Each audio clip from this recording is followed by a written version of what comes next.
¿Cómo están? Bienvenidos a Agenda Económica. Son las 8:03 y estamos comenzando nuestra edición para este día jueves 16 de marzo.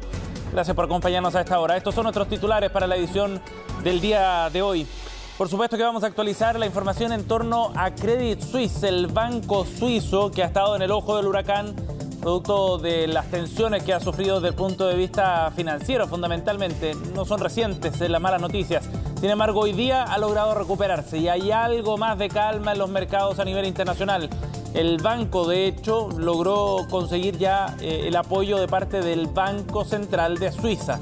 Esa señal, los 54.000 millones de dólares que le podría prestar la entidad emisora suiza al banco financiero, evidentemente, a la entidad financiera, evidentemente que podrían darle un respiro importante a Credit Suisse, y eso ya se refleja en las acciones. Los papeles de esta entidad han subido más de 30% durante la jornada de hoy, recuperando en parte la confianza de los mercados. La situación sigue siendo inestable, pero algo más tranquila hoy. Ya les contamos más detalles en unos minutos. Por otro lado, a nivel local, el proyecto de 40 horas está ya casi listo para ser ley y podría incluso estar promulgado antes del Día del Trabajador. Eso fue lo que concluyeron ayer las autoridades después del trámite en el Senado. Quedó listo para que la sala de la Cámara Alta vote esta iniciativa, que ha sido negociada con la oposición por lo demás. Por lo tanto, el respaldo debería estar. Les vamos a contar detalles respecto a cómo ha quedado el texto para la implementación de esta iniciativa. Y por otro lado, también vamos a indagar en el efecto que podría tener el caso de gripe aviar detectado acá en Chile, que significó el sacrificio de más de 40.000 ejemplares a nivel local. Hay cierta preocupación en la industria producto de este caso. No es el único, por supuesto, que se ha registrado a nivel regional acá en Latinoamérica. Sin embargo, de todas maneras, es una situación que genera riesgo para el sector, sobre todo por los focos más cercanos al caso detectado esta semana. El efecto que podría tener en los precios es otro tema que también preocupa en un contexto donde los valores ya han ido al alza producto del ciclo inflacionario. Vamos a contarles más también sobre las proyecciones de las autoridades al respecto. Y por otra parte, también les vamos a contar sobre cómo ha ido al alza el número de personas que están solicitando la quiebra personal. Esta es una herramienta que está disponible para cualquiera que quiera reorganizar sus deudas y que esté en una situación financiera bien compleja. Bueno, resulta que en el inicio del año se registró la mayor subida en el uso de este instrumento desde enero del año 2021, cuando estábamos recién saliendo de la etapa más crítica de la pandemia. Es, muchos dicen, una señal también del momento que se está viviendo, de las complejidades económicas que están viviendo las personas en un escenario donde la economía también se ha ido desacelerando y golpea ya el mercado laboral. En unos minutos revisamos más información al respecto. Y por último nos vamos a ver qué es lo que ocurre con las bolsas. Ya le contábamos, hay mejores noticias respecto a lo que está ocurriendo con Credit Suisse, algo de alivio para los mercados, y eso se refleja también en los números que vamos a ver a continuación, con subidas que todavía son incipientes. En el Eurostoxx, índice que pondera varios indicadores bursátiles europeos, hay una subida de 0,84% a esta hora de la mañana. Londres, por otra parte, está subiendo un poco más y llega a un 1,18% en las transacciones que continúan para la plaza británica a esta hora. De todas maneras, insuficiente para recuperar lo que se perdió ayer. En España, por ejemplo, una caída de 4,3% este miércoles, en Londres 3,8%, el Eurostoxx ponderaba 3,4% de pérdida ayer. En Asia, por otra parte, hubo caídas también en las transacciones de hoy, en un escenario bien distinto, caída cercana al 1,7% para Hong Kong y casi medio punto porcentual para el Nikkei. Mientras tanto, acá en Chile también hubo efecto. Los coletazos de esta incertidumbre a nivel global se sintieron en la Bolsa de Comercio de Santiago, que cayó 1,93% en la sesión de ayer. Llegó a los 5.196 puntos, extendiendo una racha negativa que ya se alarga por casi una semana. Por otra parte, el dólar también subió con fuerza, llegó a los 826 pesos en el mercado local, producto de estos temores, como decíamos, de las turbulencias financieras a nivel internacional. Bueno, y vamos a actualizar la información precisamente sobre Credit Suisse, este banco suizo que está, como decíamos, en el foco de la atención porque las turbulencias financieras que arrastraba por largo tiempo desde el año pasado se agudizaron el día de ayer. Todo esto tenía una explicación bien clara.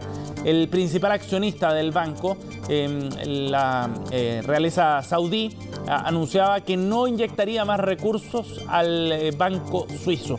Y esto generó algo de pánico, podríamos decir, con caídas que llegaron a superar el 30% este miércoles. Finalmente las acciones cerraron en un desplome de 24% y evidentemente que eso generaba muchos temores de que pudiera caer este banco, con un antecedente más fresco, de magnitud distinta, eso sí, pero el Silicon Valley Bank, que quebró la semana pasada y colapsó en cosa de un par de días. Y ese telón de fondo ponía más presión sobre el banco suizo. Bueno, las noticias favorables llegaron anoche cuando el Banco Central Suizo anunció que estaba dispuesto a prestarle hasta 54.000 millones de dólares a Credit Suisse para salir de este embrollo y de esa manera recuperar parte de la confianza en los mercados.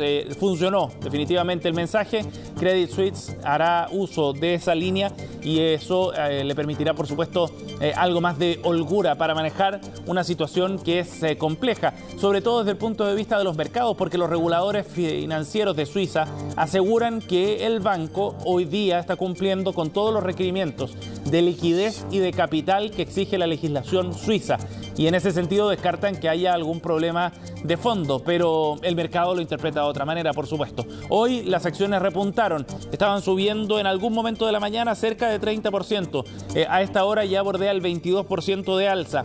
De todas maneras es una señal de que hay algo más de tranquilidad y evitaría también una situación de cierto pánico en la bolsa. De hecho, ayer el principal accionista de Credit Suisse declaraba que aquí había una sobrereacción respecto a las declaraciones que llegaron desde Arabia Saudita. Y eso evidentemente que complicaba el panorama para no solo Credit Suisse, sino para el resto de los bancos. Ayer en las caídas bursátiles se vieron bajas fuertes de las acciones de otras entidades financieras en Europa, solo por los temores que había generado Credit Suisse.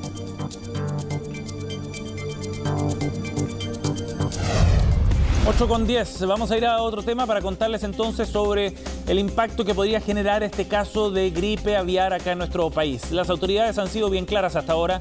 Dicen que se trata de un foco, que son solamente niveles acotados del efecto que podría tener este caso en una industria que tiene cerca de 30 millones de ejemplares a nivel nacional.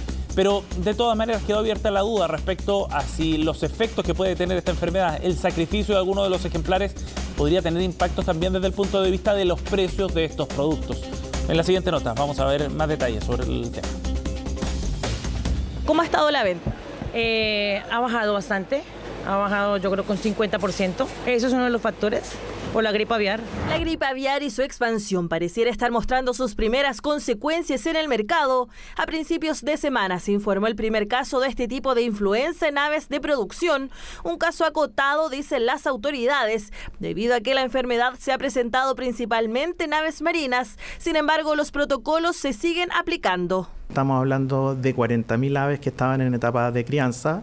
Estas aves ya fueron eliminadas y dispuestas en una fosa y por lo tanto lo que hoy día nosotros estamos haciendo técnicamente es lo que se denomina la vigilancia del foco. El proceso sigue continuando y la planta, en este caso faenadora, a la cual van destinados otros lotes de producción, pueden ser faenados y por ende también pueden ser consumidos. Pese a este foco, la producción continúa mientras el gremio asegura estar preparado. Por ahora se paralizaron las exportaciones de productos avícolas debido a que Chile ya no cuenta con el sello de país libre de gripe aviar. Lo que tuvo que hacer la autoridad fue frenar la certificación de exportaciones y avisarle a nuestros socios comerciales que ahora, de ser país libre, empezaríamos a enviar productos desde zonas libres de influenza aviar. Dependiendo de cuánto se demore esta reapertura, que debería tomar pocos días, podría haber ciertos efectos en que mayor volumen de producto queda en Chile, pero también recordemos que el 25% del pollo que consumimos en Chile es importado. En el corto plazo no debería haber mayor efecto.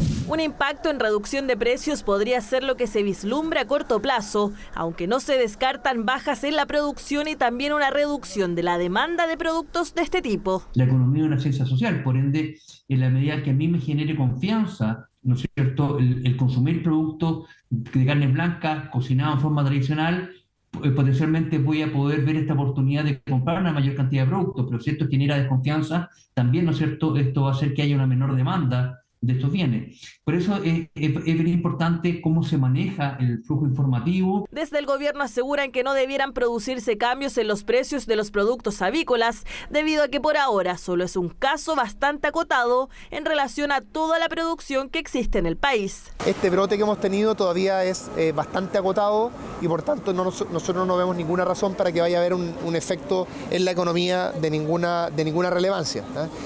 Hay que estar atentos a cómo evoluciona esto. Lo que yo quiero hacer es un llamado a la calma y a la tranquilidad y, por cierto, al consumo en calma de todos estos bienes. Consumo en calma, puesto que este tipo de influenza se contagia a través de la manipulación de aves infectadas y no por la ingesta.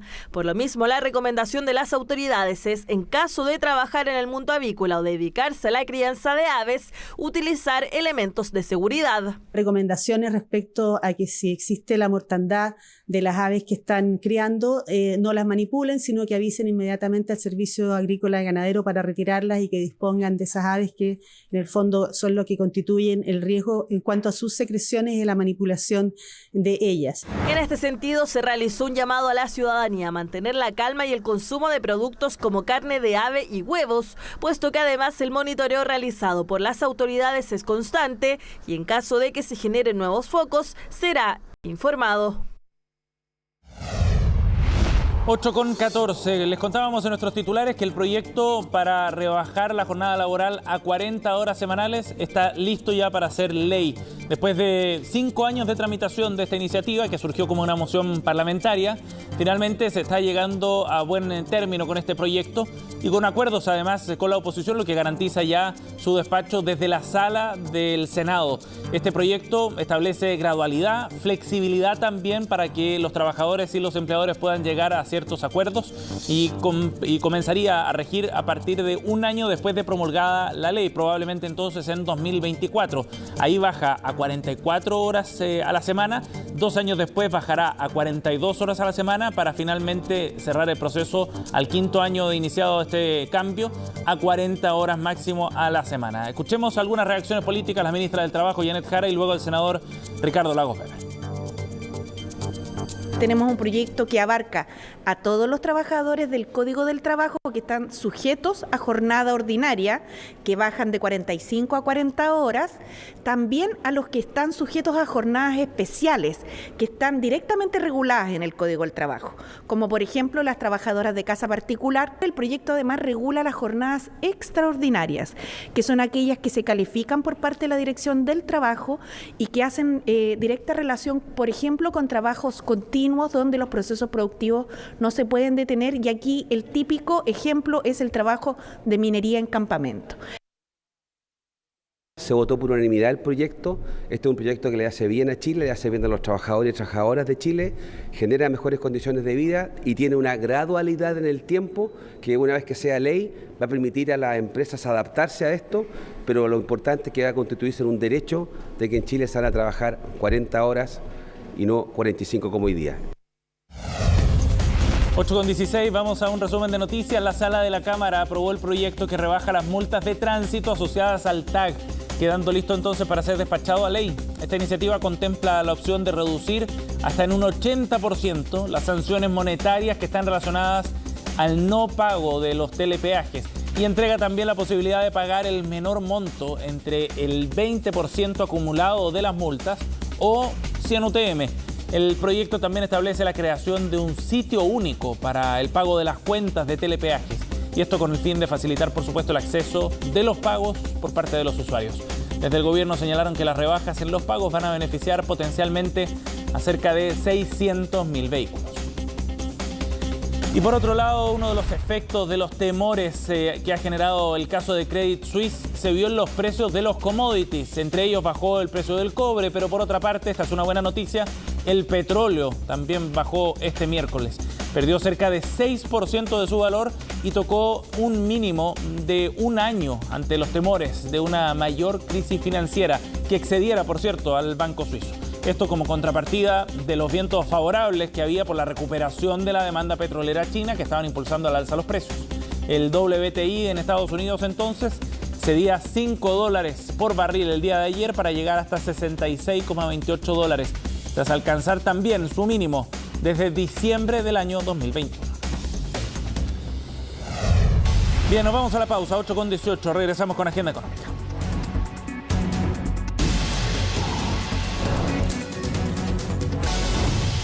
Ya estamos de vuelta, 8:21, aquí en Agenda Económica. Vamos a conversar sobre lo que está ocurriendo en torno a Credit Suisse, el banco suizo que ha generado temores, como les contábamos en el primer bloque, a nivel internacional y en los mercados, golpeándolo fuertemente este miércoles. Conversamos del escenario junto a Ricardo Bustamante, el jefe de estudios de trading de Capitaria. ¿Qué tal, Ricardo? ¿Cómo estás, Sebastián? Un gusto. Muchas gracias por la invitación. Buenos días, gracias por conversar con nosotros. Bueno, estábamos revisando algunos datos de mercado. Pareciera que hay algo más de tranquilidad hoy día, ¿o no? ¿Cómo despertaron hoy día las bolsas en Europa fundamentalmente ante estas noticias? Efectivamente, Sebastián. Optimismo es lo que está representándose hoy en día en los mercados, en Europa principalmente, y también la acción de Credit Suisse subió más de un 20%, después de haberse conocido que el Banco Nacional de Suiza, que es el banco central del país, va a proveer de liquidez precisamente a Credit Suisse y que ya tomó un préstamo por cerca de 54.000 millones de dólares. Así que eso genera algo de alivio para el sector financiero que ha estado bastante golpeado en los últimos días. Sí. Ricardo, ¿y por qué hubo tanto temor en relación a la situación de Credit Suisse? Fue una entrevista del banco saudí lo que genera todo este pánico, pero la situación viene complicada desde antes. ¿Por qué está en este nivel de exposición, en este nivel de fragilidad Credit Suisse? Efectivamente, hemos visto que hay varios bancos, especialmente algunos regionales en Estados Unidos y algunos bancos que hoy en día son de menor tamaño en Europa. Hay que considerar que Credit Suisse ya no es ese gran banco que fue hace 20 años atrás. Y la situación es muy compleja porque han tenido graves problemas de liquidez y de solvencia. ¿Por qué ha nacido todo este conflicto? Porque el proceso de alza de tasas en Estados Unidos y en Europa, que ha sido muy violento, muy agresivo, ha generado que los bancos han comprado como parte de su política de inversión bonos del Tesoro y bonos europeos de largo plazo. Con todo este escenario de alza de tasas, el precio de los bonos empieza a bajar. Y además, como tenemos un escenario de incertidumbre mundial, donde las altas tasas y la elevada inflación generan que haya menos gente depositando a los bancos y buscando cómo obtener créditos y buscar todos los productos que tiene un sistema financiero, se generan menos ingresos para los bancos. Por lo tanto, llegan a un punto en que tienen que responder pagando, obviamente ellos haciendo sus pagos, y con la situación actual se le hace muy difícil porque tienen que comenzar a liquidar activos que habían comprado a un precio mucho más elevado, efectivamente, y que ha estado cayendo, que son los bonos de distintos países y especialmente el Tesoro. Al estar los precios más bajos hoy en día, tienen que liquidarlos, y eso genera un impacto más negativo para la empresa que se queda sin liquidez y sin solvencia, y todo esto genera este mayor impacto, ¿Ricardo? Que para precisamente Credit Suisse ha sido mucho más fuerte por la fuente de ST. Sí, Ricardo, pero la situación de Credit Suisse venía compleja desde mucho antes, ¿no? Antes de lo que pasó con Silicon Valley. O sea, esta semana tuvo la mala suerte, digamos, de que se combinaron algunos factores para impactarlo así. Exactamente, es que toda la situación que hemos visto con las alzas de tasas ha generado una presión mayor aún, y efectivamente, como bien tú dices, Credit Suisse ya venía atrayendo un escenario muy negativo para la empresa, con una falta de solvencia importante, con una baja en sus ingresos muy fuerte en los últimos trimestres, y obviamente que todo esto viene a ser gotas que siguen rebalsando vasos en distintos tipos de escenarios, porque ya se encontraba en un escenario frágil, y el mayor impacto, claro que ese escenario frágil tampoco era tan negativo, porque tenían el apoyo de Saudi National Bank, apoyo que perdieron precisamente ayer ese principal inversionista, y es que al haber perdido ese apoyo se generó ese mayor temor en los mercados y el peligro de una crisis mucho más fuerte y de un riesgo sistémico en todo el sector financiero del mundo. Y ahora, ¿qué dicen las autoridades o los bancos de inversión que están monitoreando esto, Ricardo, respecto a un efecto contagio? O sea, ¿este es un caso aislado, el de Credit Suisse o el de Silicon Valley Bank, o estamos ante la presencia de un escenario más riesgoso de carácter sistémico, digamos? Lamentablemente el escenario es riesgo. Ahora, hay que separar lo que son los bancos más pequeños, los bancos regionales en Estados Unidos y bancos de menor capitalización bursátil en Europa, son los que han sufrido mucho más fuerte. Los bancos más grandes, un Bank of America, un JP Morgan en Estados Unidos, Goldman Sachs, Citigroup, son bancos mucho más sólidos y que han estado con una política de inversiones internas mucho más estructurada, han tenido una política de mantener liquidez mucho más estructurada y todo eso podría apoyar que no se genere un impacto tan fuerte para estos grandes bancos estadounidenses. De hecho, hoy en día las apuestas están puestas allí, en que efectivamente exista una solidez en las empresas más grandes y sin ir más lejos hubo flujo importante a estos bancos después de la quiebra de Silicon Valley Bank. Todo este escenario obviamente puede seguir impactando a los bancos más pequeños, pero hay que considerar que si mantenemos un ritmo de alza de tasas en Estados Unidos y en Europa, eso va a generar un impacto mucho más fuerte y podría llegar a contagiar de forma sistémica a todo el sector, también generando un impacto, por supuesto, en estos bancos gigantes. Ahora, similar a un caso como el del año 2008, Ricardo, porque es inevitable, yo creo, para muchos acordarse de lo que ocurrió con Lehman Brothers y lo que vino después. Efectivamente, estamos en una situación bastante distinta en términos a cómo nos encuentra esta crisis. Ahora, paradójicamente, el año 2007, en septiembre del 2007, la Reserva Federal comenzó un proceso de bajas de tasas en ese momento, y el año 2008, en septiembre, cuando estalló la crisis de Lehman Brothers, vimos que una baja de tasas mucho más fuerte y los estímulos monetarios que comenzaron sin precedente hasta ese momento. La situación actual, bueno, y en ese momento estaba una inflación cercana al 3% en Estados Unidos. Claro. Hoy en día tenemos una inflación que está en el 6%, que incluso llegó a estar cerca de 2 dígitos la inflación en Estados Unidos, y que además estamos en un proceso de alza de tasas. Encontramos un escenario distinto en lo que es los movimientos que está teniendo la Fed en la situación del 2008 y la situación actual. Lo importante es que hoy en día se le puede hacer más complejo a la Reserva Federal tratar de dar un apoyo, porque un apoyo económico implica generar y aportar liquidez al mercado, y el aportar liquidez genera que haya mayor exceso de demanda por bienes y servicios, y eso implica de que los precios suben. Si no están controlados los precios, obviamente que hacer una política monetaria expansiva, que sería esta, sería ineficiente porque volvería a generar inflación. Por lo tanto, la disyuntiva viene acá muy simple. ¿Van a seguir generando una caída en inflación con alzas de tasas, o van a tratar de estimular y apoyar al sector financiero y a la economía en general? Porque una caída del sector financiero genera un riesgo sistémico para todos los mercados en general, y tratar de apoyar eso. Entonces, esta es la gran pregunta que tiene la Fed y que tiene que responderla sí o sí, especialmente la próxima semana en la reunión que va a tener, donde se espera que ya, hoy en día están divididos en que la suban la tasa en 25 puntos base o que ya no suban la tasa de interés. Claro, el escenario cambió en cosa de semanas nada más para la Reserva Federal y también para el Banco Central Europeo en ese sentido. Ya tendremos noticias sobre eso. Ricardo, gracias por conversar con nosotros esta mañana, muy amable. Gracias, Sebastián, un gusto estar contigo. Estés bien. Chao, buen día. Son las 8:29, nos vamos, gracias por acompañarnos. Ya comenzamos Noticias Express junto a Frecia Solto.